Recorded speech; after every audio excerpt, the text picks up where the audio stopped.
Speak this over your body and watch God heal instantly, beloved. Your body is not a prison of weakness, but a temple of divine power, waiting to respond to the command of your word. Too often we bow before symptoms, pain, and reports as if they hold final authority, when in truth the only authority is what you dare to declare with conviction. Healing is not something you must chase. It is already within you, waiting for recognition. The moment you speak with faith, heaven and earth align to obey. Your body is listening to every word you say about it, whether life, giving or destructive. If you call it weak, it will obey and grow weary. If you call it strong, it will rise with new strength. Right now, in this very moment, you hold the key to transformation. You are not waiting for God to heal you. God is waiting for you to speak as He speaks. Declare wholeness, declare renewal, declare the power of life, and watch how instantly your body responds to the living word that comes from your mouth. The spoken word shapes the flesh. The greatest mystery hidden in plain sight is this: your body is listening to you more than it listens to any doctor, diagnosis, or circumstance. Every word that leaves your lips, whether whispered in fear or proclaimed in faith, becomes a seed planted in the fertile soil of your body. The body is not independent from the mind. It is an obedient servant of the inner voice. If you speak words of weakness, your body will conform to weakness. If you speak words of strength, your body will reshape itself to manifest strength. This is why Scripture declares, "Let the weak say, I am strong." Notice it does not say, "Let the weak wait until they feel strong," but rather say it, for the word spoken in faith precedes the transformation of the flesh. The moment you declare, "I am healed," even while pain may still be present, a new order is set into motion within you. The cells of your body begin to respond, the organs begin to align, the very atmosphere around you shifts, because the word is not empty sound, it is creative power. In the beginning, God did not strive, struggle, or labor to form creation. He simply spoke, "Let there be," and it was. That same divine law is hidden within you, waiting to be exercised. When you speak over your body with authority, you activate the same principle that shaped the heavens and the earth. Do not underestimate the command of your tongue, for life and death are in its power. Every word you utter is an instruction given to your flesh, and the body cannot resist it, for it was designed to obey the voice of spirit expressed through speech. You may look at your body and see sickness, frailty, and limitation, but these appearances are temporary shadows. What endures is the word you continuously affirm. If you say, "I am sick," long enough, your body will comply. If you say, "I am whole," with unwavering persistence, even against all evidence, your body will also comply. The flesh has no choice but to follow the command of consciousness, for it is not master but servant. You must therefore become exceedingly careful with what you say about yourself. Do not repeat the reports of pain and disease as though they are final. Do not magnify the condition with endless confession of what hurts, what fails, and what weakens you. Every time you declare these things, you are watering seeds of decay in the garden of your body. Instead, dare to reverse the words upon your lips. Declare strength where there is weakness. Declare clarity where there is confusion. Declare health where there is sickness.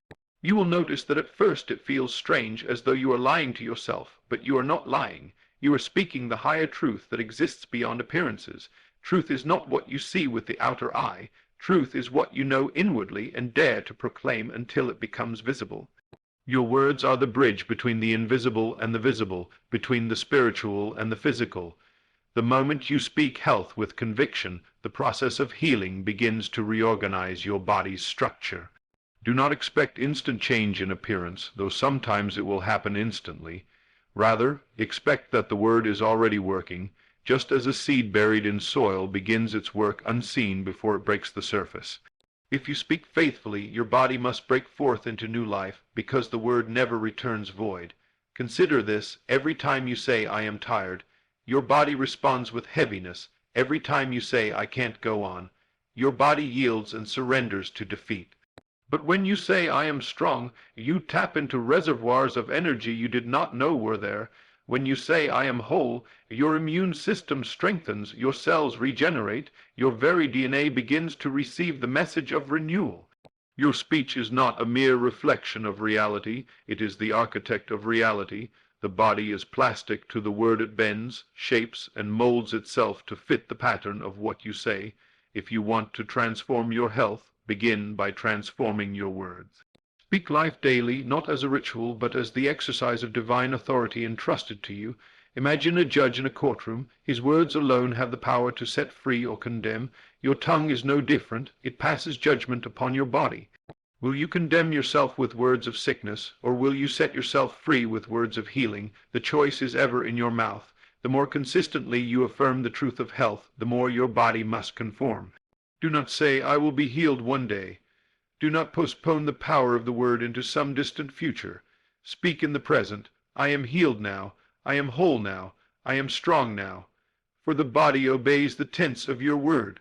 If you speak healing as something far away, it will remain far away, but if you declare it now, your body must act in the now. Many people sabotage themselves because they speak healing in prayer, but speak sickness in conversation.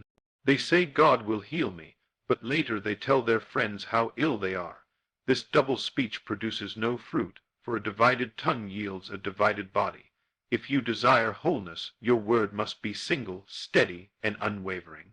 Speak health consistently, no matter the appearance, and your body will eventually conform fully. Remember, your flesh is clay, and your word is the hand of the potter. With every statement, you are shaping yourself into strength or weakness, into life or decline. Choose this day what you will speak, and therefore choose what you will become. Even in the silence of your room, speak aloud over your body. Every cell in me radiates with health. My blood flows pure and strong. My bones are filled with life. My mind is clear. My spirit is light. My heart beats in harmony with divine power. Do not stop until you feel it take root.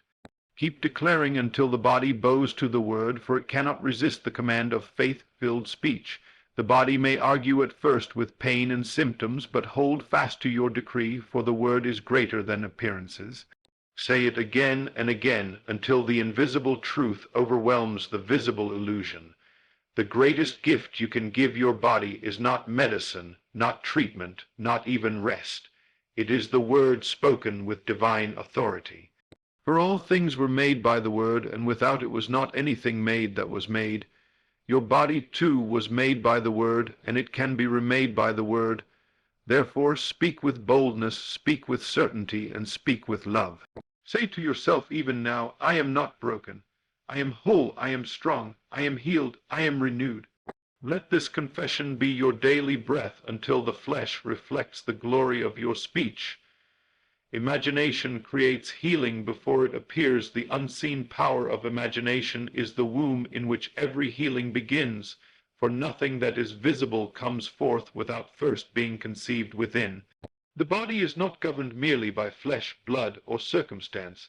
It is governed by the pictures you hold in your inner world.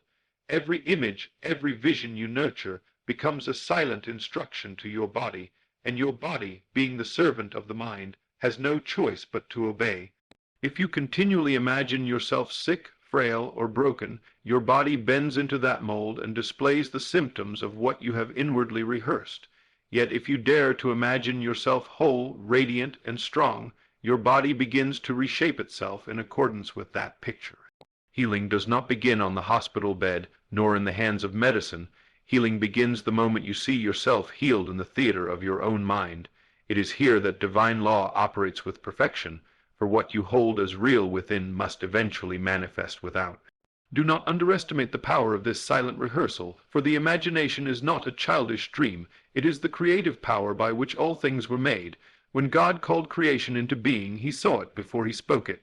He imagined light before he said, "Let there be light." He envisioned form before he spoke form into existence. Likewise, you are called to see your healing before you speak it, to picture your wholeness before you feel it.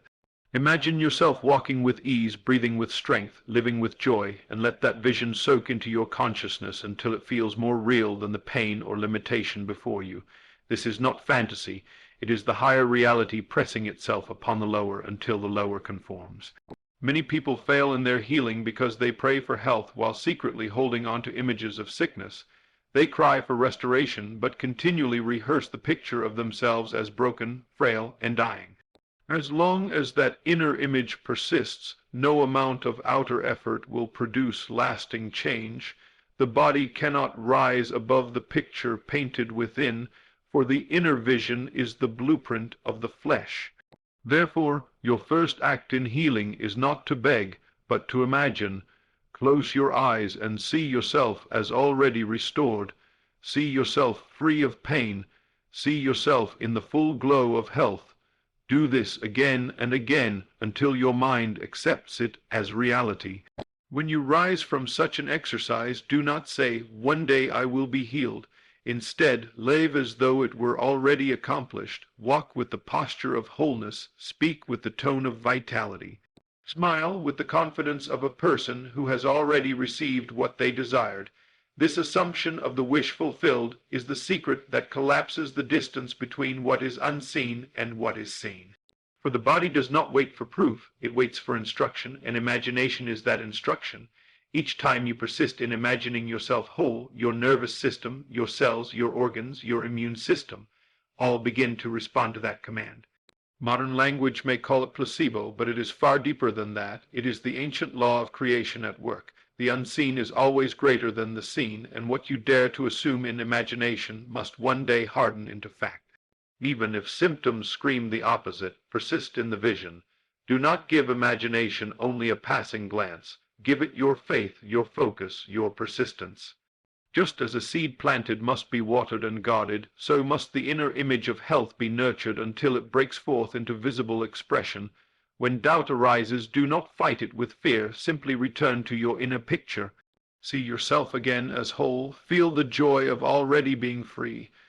Let the emotion of victory rise in you until your body cannot help but agree, for emotion is the fuel that makes imagination potent.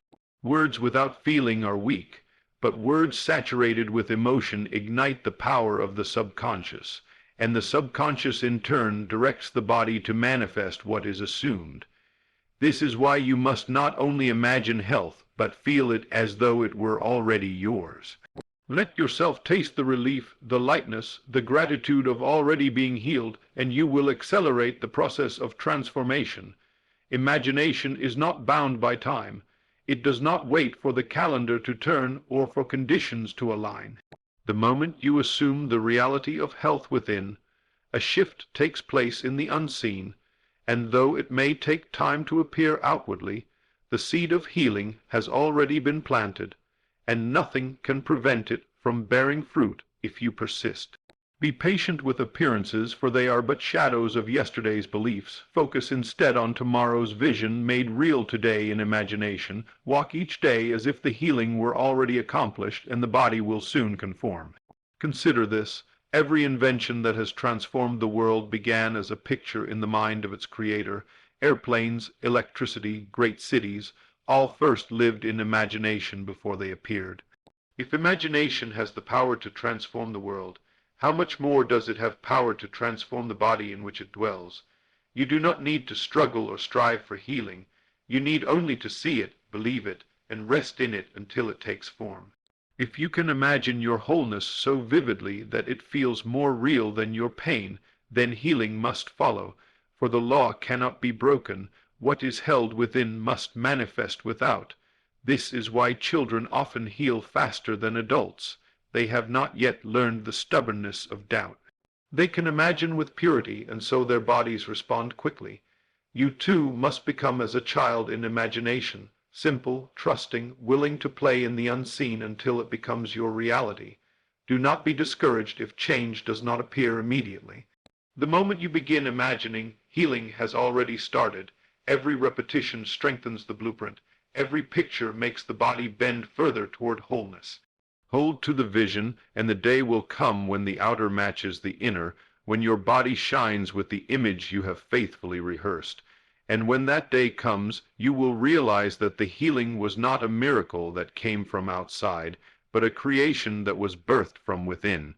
You are not at the mercy of symptoms, you are the master of them, for the imagination, guided by faith, is the divine tool by which all things are made new. So I urge you this day, stop rehearsing sickness and start rehearsing life.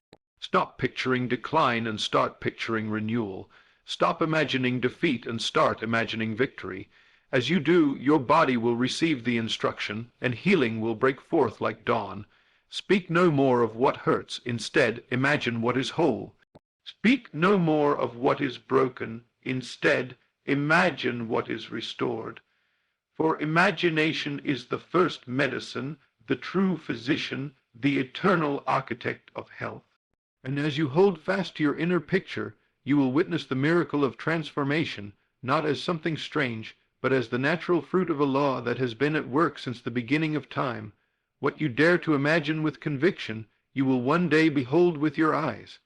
The body is an instrument of the inner voice. Your body is not the master of your destiny. It is the instrument of the inner voice that governs all things seen and unseen, and it has no choice but to reflect the vibration of what you continually declare within yourself, whether that declaration is made aloud or silently in thought, for the flesh is not independent.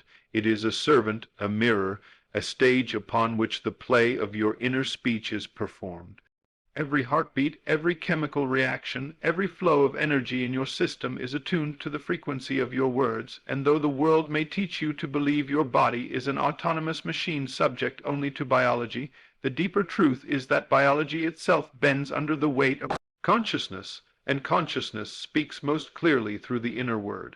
If you say, "I am weak," your body responds by diminishing its energy. If you say, "I am strong," your body will marshal reserves of vitality you did not know you had. If you silently rehearse fear and illness, your flesh will tighten and wither accordingly. But if you rehearse peace and strength, your flesh will rise to embody those qualities. The body is not here to resist you, it is here to obey you, and what it obeys most faithfully is not the prescriptions of men, not the reports of conditions, but the subtle, constant murmur of your own inner voice. Every day you are giving commands to your body, not in some formal prayer, but in the casual words you speak and the hidden self you repeat. When you tell yourself you are tired, you deepen your exhaustion. When you tell yourself you cannot go on, you program your body to surrender. When you tell yourself you are fragile, you shape your body into fragility. But the moment you reverse the inner script, the moment you begin to say, "I am whole, I am alive, I am unshaken," your body begins to play that new script with precision. The body does not argue, it only responds. This is why so many live in cycles of sickness, not because the body desires weakness, but because the inner voice has never been trained to speak life. You must learn to become master of your inner dialogue, for the subconscious, which governs the processes of the body, listens to every word you speak inwardly, and it accepts those words as law. It does not reason, it does not question, it simply obeys. When you declare with conviction, "I am healed," your subconscious begins to align every system of your body to that decree. When you say, "I am renewed," your cells begin to regenerate in harmony with that command. What you whisper to yourself becomes the music your body plays. The question is, are you feeding it a song of life or a song of death? If you are careless with your inner voice, you will live in a careless body. If you are deliberate with your inner voice, you will live in a deliberate, strong, and vibrant body. The body is a sacred servant. It was never meant to rule you. It was meant to obey you, but obedience without direction leads to chaos. If your inner voice wavers between sickness and health, between fear and faith, between doubt and confidence, then your body too will waver, reflecting a divided inner command. You must therefore become single, minded in your speech. Choose this day what you will declare, and let your word be consistent, until your body has no choice but to conform. Many cry out for healing, yet sabotage themselves with daily confessions of pain, weakness, and defeat. They say, "I am healed," in prayer, but spend the rest of the day telling friends and family how sick they are. This double voice produces no fruit, for the body cannot serve two masters. It must follow one consistent command. If you want wholeness, let every word agree with that wholeness. Let your conversation, your inner thought, and your outer declaration all unite in one direction: health, life, renewal. And as you do, your body will yield to the harmony of that single voice. Think of a musical instrument. If the player strikes random notes, the result is noise, not music. But if the player tunes the strings and plays with focus, the result is harmony that moves the soul.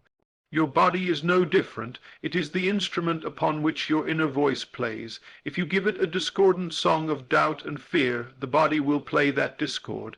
If you give it a steady song of life and health, the body will resound with harmony. This is not imagination alone. It is the law by which your inner voice writes upon the flesh. Even modern science, though it may not speak in these terms, acknowledges the profound connection between thought, emotion, and the body's ability to heal. Stress, fear, and negative self-talk weaken the immune system, while hope, peace, and positive speech strengthen it. But what science sees dimly, the law of spirit reveals fully. The body is an obedient servant of the voice within, and it must reflect what you continually affirm. The time has come, then, for you to stop accusing your body of failure, stop condemning it with words of complaint, stop cursing it with declarations of weakness. Your body is not your enemy. It is your ally, waiting for you to speak rightly so it can perform rightly. Begin this very moment to change your inner script. If your knee aches, do not say, "My knee is broken," but say, "My knee is strong, flexible, and healed." If your heart pounds with anxiety, do not say, "I have no peace," but say, "My heart beats calmly and steadily with divine order." If your body feels weary, do not say, "I am exhausted," but say, "I am full of energy, strength, and vitality." Speak these things again and again until your body begins to echo them. The body learns by repetition. Just as an instrument must be tuned repeatedly, so the body must be trained daily by the inner voice. Do not grow weary in repeating the truth, for every repetition engraves the command deeper into the subconscious, and what is engraved there must eventually appear in the flesh. You are the conductor, your inner voice is the baton, and your body is the orchestra. If you direct it with doubt, it will produce chaos. If you direct it with clarity, it will produce music that glorifies life. And the beauty of this law is that it does not take years to work. The moment you shift your inner voice, the body begins to shift. Sometimes the manifestation is immediate, sometimes gradual, but always the process begins instantly, for the law never delays. The only delay is in your persistence and consistency. If you hold to the truth with steady voice, the body must obey, for it is incapable of rebellion. It was designed to mirror the word of spirit, and the spirit speaks most clearly through your voice. So let your voice, both inward and outward, be one of strength, wholeness, and life. From this day, treat your body not as a master to be feared, but as a servant to be directed. Play upon it the music of healing, and it will respond with harmony. Speak to it with love, and it will flourish. Command it with authority, and it will obey.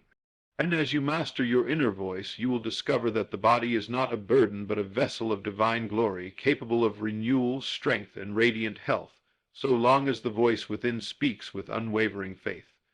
Instant healing comes from present awareness. Healing is never a distant promise nor a future event to be awaited anxiously. It is always a present reality, available in the eternal now, and the only reason many live in delay is because they postpone the power of healing by placing it in tomorrow instead of seizing it today, for the body responds not to what you hope will come, but to what you boldly declare as already here. The moment you step into awareness of wholeness, the moment you accept in your heart and mind that healing is accomplished, the invisible law is set into motion, and the body begins instantly to obey, whether you feel it immediately or not. Most people miss this because they are waiting for a sign, a shift, or a sensation before they believe. But the true order is reversed. You believe now, you declare now, you assume now, and then the body aligns.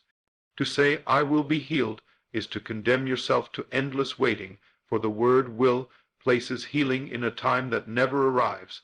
The only time you can ever experience is now, and therefore the only healing you will ever truly encounter is the one you claim in this present moment.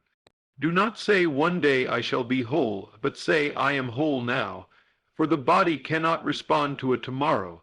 It only knows the instruction given in the now. Every instant is charged with the power of transformation, and every second you spend postponing it is a second you surrender to illusion. When the blind man cried out for sight, the answer was not, "You will see tomorrow," but "Receive your sight now."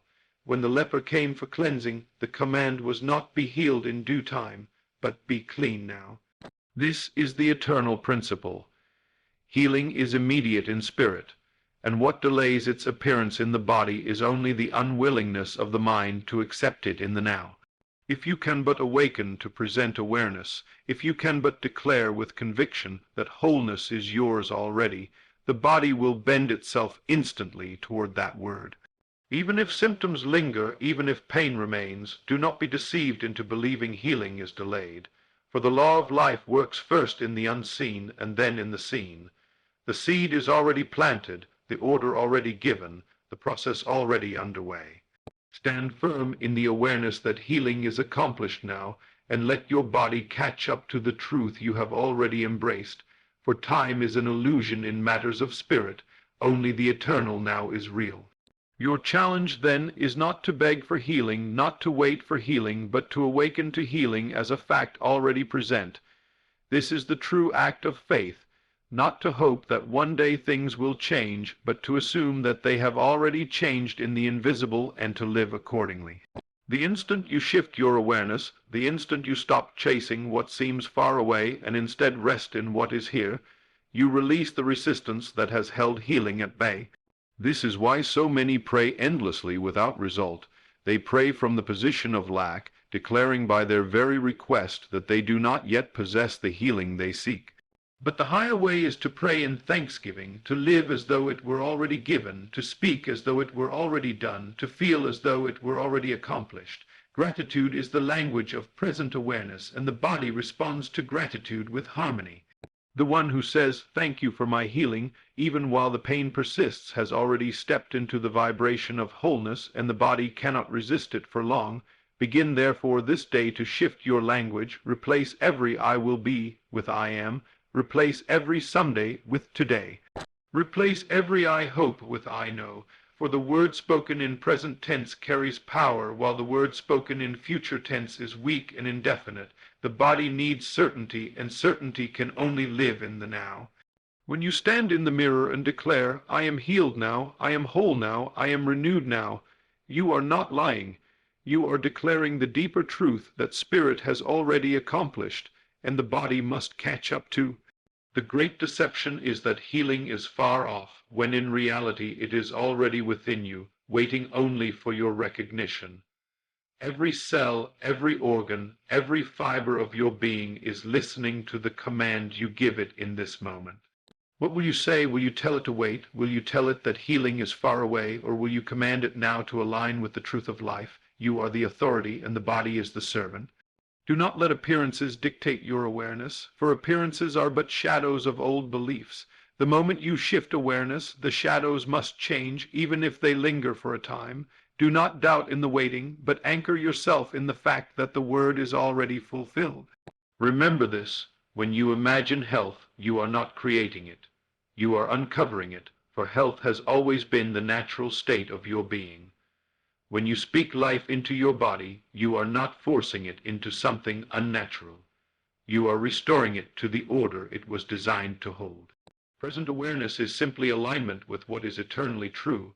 You were not made for sickness. You were made for life. You were not made for weakness. You were made for strength. You were not made for decline. You were made for renewal. Every fiber of your being knows this truth, and the only barrier is your belief that it is yet to come. Tear down that barrier today by stepping into awareness that it is already here. Walk through your day as though nothing is broken. Speak as though everything is whole. Rest as though nothing is lacking. Give thanks as though every promise has already been fulfilled. For in the realm of spirit it has, and your acknowledgement of it is the key that unlocks its manifestation in the body. Do not measure the success of this awareness by whether symptoms vanish instantly or gradually. Measure it by the certainty that the work is already accomplished. Symptoms are but echoes of yesterday's belief. They cannot withstand the steady fire of today's conviction. If you persist in the now, the body must yield, for it has no authority of its own. Healing is not delayed by time, it is delayed by doubt, and the cure for doubt is present awareness. Say it now, feel it now, live it now. I am whole, I am healed, I am strong, I am free. Let this be the song you carry in your heart every moment. Refuse to wait for tomorrow, claim it today. refuse to hope vaguely, know it certainly, refuse to look outward, look inward and declare it is done. And as you do, you will discover that the miracle you sought was never in the future. It was always here, always within you, waiting for you to awaken and say, "Now is the moment, now is the hour, now is my healing, and I shall walk in it without delay."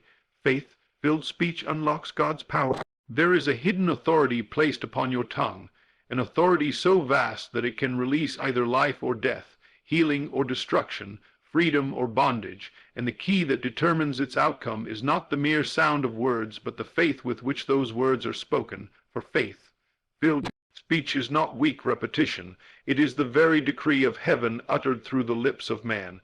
And when such a decree is spoken with conviction, the body, the mind, and the circumstances around you must align with it. The power does not lie in vain repetition or empty affirmations, but in the certainty of the one who speaks. For words without faith are like arrows without force, falling harmless to the ground. But words charged with belief are like fire that burns away every obstacle. When you say, "I am healed," with faith, you are not begging for health. You are releasing divine power that commands every cell in your body to obey. When you say, "I am strong," with faith, you awaken reservoirs of strength within you that you never knew existed. When you say, "I am renewed," with faith, you call forth a new order of life to replace the old patterns of decay. Faith is the hand that turns the key, and speech is the key that opens the door. Without one, the other is useless, but together they unlock the treasury of heaven and pour it into your present experience. Too often people speak words of health, abundance, or strength while harboring doubt in their hearts, and such words are powerless, for they are divided. But when the inner belief and the outer word agree, creation itself must bow to that unity. The body is especially sensitive to faith-filled speech, for it is tuned to obey the vibration of belief more than the noise of casual words. Say, "I am well," without conviction, and little happens, but say, "I am well," with absolute faith, and your body begins immediately to conform to that truth. Faith does not look at symptoms, faith does not wait for proof. Faith declares the end from the beginning, and rests in the certainty that it is already done. That is why the one who speaks in faith does not waver when conditions seem contrary, for they know that conditions are temporary shadows, but the word spoken in faith is eternal law. Every miracle recorded, every act of instant transformation, flowed not from struggle or effort, but from faith-filled speech. Rise, take up your bed and walk. Stretch out your hand, be clean. Receive your sight. Short, simple words spoken with unshakable faith, and immediately the body obeyed. You hold the same power when you dare to speak with faith, for the divine creative force is not distant, it is within you, waiting for expression through your voice. The great tragedy is that many waste this authority by using their tongue carelessly, filling the atmosphere with words of fear, weakness, and defeat, not realizing that every word spoken in faith, whether positive or negative, becomes law to the body and the mind. If you constantly say, "I can't," "I'm sick," "I'm weak," and believe it, then your body and life will conform to that decree just as faithfully as they would to words of strength. For the law does not discriminate, it only obeys. This is why you must guard your mouth and fill it only with words that align with the truth you desire to see. Speak only that which you are willing to manifest. Speak only that which you are willing to live. Let your words be few, but let them be filled with power. Let every "I am" statement carry the weight of faith, for "I am" is the name of God within you, and whatever follows it becomes flesh in your experience. When you say, "I am healed," you are invoking divine authority. When you say, "I am whole," you are commanding creation itself to reflect that wholeness. When you say, "I am strong," you are tapping into the infinite reservoir of strength that never runs dry. Do not weaken these declarations with doubt or contradiction. Do not say, "I am healed" one moment and "I feel so sick" the next. Such divided speech cancels itself, leaving the body confused and unstable. Faith-filled speech requires consistency, for faith itself is steadfast, unshaken, and unwavering. Even if symptoms scream otherwise, let your mouth speak only life. Even if circumstances contradict you, let your word remain firm. Speak in alignment with the unseen truth until the seen bows to it, for it must, and it always does. Faith does not ask, when will this happen? Faith knows it is already done. Faith does not plead, please let this come. Faith declares, it is mine now. Faith does not doubt because of delay. Faith rests in certainty because the word has already been spoken. The more you cultivate this inner assurance, the more your speech will carry power, for it is the union of belief and word that creates. This is why gratitude is the language of the faithful, for gratitude speaks as though the thing desired has already been received. When you say, "Thank you for my healing," you are not pretending. You are standing in faith that it is already done, and that faith draws the invisible into visibility. Begin, therefore, to change the tone of your life by changing the tone of your words. Fill your days with faith-filled declarations. I am healed, I am whole, I am renewed, I am strong, I am free. Say them not mechanically, but with the full conviction that you are speaking eternal truth. Let them rise from your heart, not just your lips. Let them be spoken with the authority of one who knows they are backed by heaven itself. And as you continue, you will find that your words begin to shape your reality with precision. You will see your body respond, your energy rise, your strength return, and your peace overflow. Do not despise the small beginnings. Every word is a seed, and every seed grows when watered with faith. Keep speaking, keep declaring, keep believing, until the harvest of wholeness stands before you in undeniable reality. Remember always that the greatest authority you possess is not in your hands, not in your possessions, but in your tongue aligned with faith. You carry in your mouth the power to decree life or death, blessing or curse, health or sickness. Choose life, choose blessing, choose health, and let your faith-filled speech unlock the power of God within you. Speak boldly, speak consistently, speak as one who knows, and watch as heaven and earth respond to your word.